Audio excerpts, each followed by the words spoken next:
السلام علیکم ناظرین نواسہ رسول صلی اللہ علیہ وسلم اپنے جانثاروں کی لاشیں اٹھا اٹھا کر نڈھال ہو چکے ہیں، لیکن شجاعت حیدری کی جھلک اب بھی چہرے پر چمک رہی ہے۔ شیر خدا کے شیر اپنے تمام اثاثے لٹانے کے بعد خود گھوڑے پر سوار ہوتے ہیں۔ حضرت بی بی زینب رکاب تھامتی ہیں۔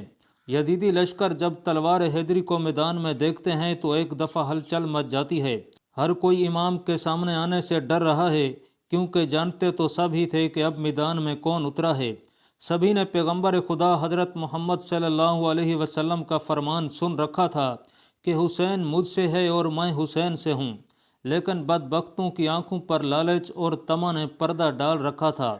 ہر کوئی دربار یزید میں اونچا مقام اور انعام و اکرام حاصل کرنا چاہتا تھا، لیکن تاریخ نے ایسی بزدل فوج نہ دیکھی۔ سبھی ایک دوسرے کا منہ دیکھ رہے ہیں کہ شاہ سوار کربلا کا مقابلہ کون کرے گا۔ شجاعت حیدری کے وارث کو دیکھ کر یزیدی فوج نے نہ صرف انفرادی جنگ بند کر دی، بلکہ اجتماعی حملہ کرنے کی بھی کسی کی جرت نہیں ہو رہی تھی۔ جی ہاں، یہ وہی شاہ سوار ہیں کہ جن کے بچپن میں ہی ان کی شہادت کی خبریں عام تھیں۔ ایک دفعہ حضرت جبرائیل امین حضور صلی اللہ علیہ وسلم کی بارگاہ میں حاضر تھے کہ وہاں حضرت امام حسین بھی تشریف لے آئے اور حضور صلی اللہ علیہ وسلم کی مبارک گود میں بیٹھ گئے۔ حضرت جبرائیل امین نے عرض کیا، اے اللہ کے رسول صلی اللہ علیہ وسلم، آپ کی امت آپ کے اس بیٹے کو شہید کر دے گی۔ ناظرین، حضرت جبرائیل نے مقام شہادت بھی بتایا اور مٹی بھی پیش کی۔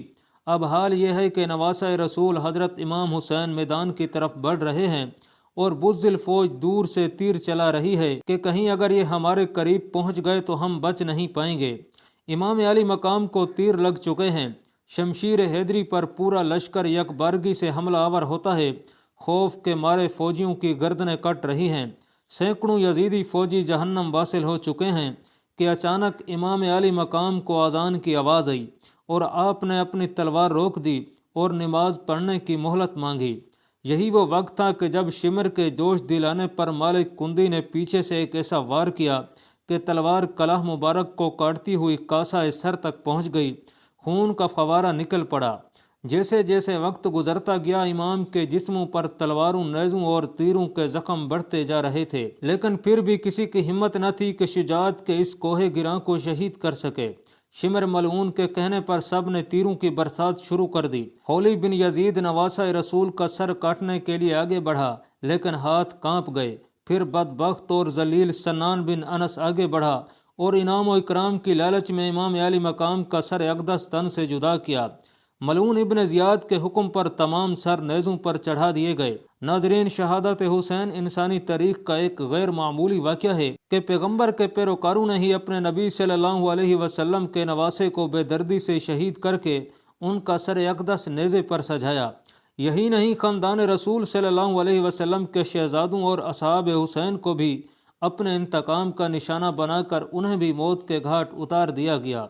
ناظرین، نواسہ رسول حسین ابن علی اور ان کے 72 جانثاروں کے خون سے کربلا کی ریت ہی سرخ نہیں ہوئی، بلکہ اس سرخی نے ہر چیز کو اپنی لپیٹ میں لے لیا۔ محدثین بیان کرتے ہیں کہ امام علی مقام کی شہادت پر نہ صرف دنیا روئی، بلکہ زمین و آسمان نے بھی آنسو بہائے۔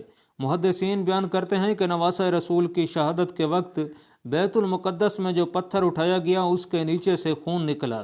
شہادت حسین کے بعد ملک شام میں بھی جس پتھر کو ہٹایا جاتا اس کے نیچے سے خون کا چشمہ ابل پڑتا۔ محدثین کا کہنا ہے کہ شہادت حسین پر پہلے آسمان سرخ ہوا اور پھر سیاہ ہو گیا۔ ناظرین، امام طبرانی معجم الکبیر میں محمد بن سیرین سے روایت کرتے ہیں کہ حضرت امام حسین رضی اللہ تعالیٰ عنہ کی شہادت کے وقت آسمان پر سرخی چھائی رہی۔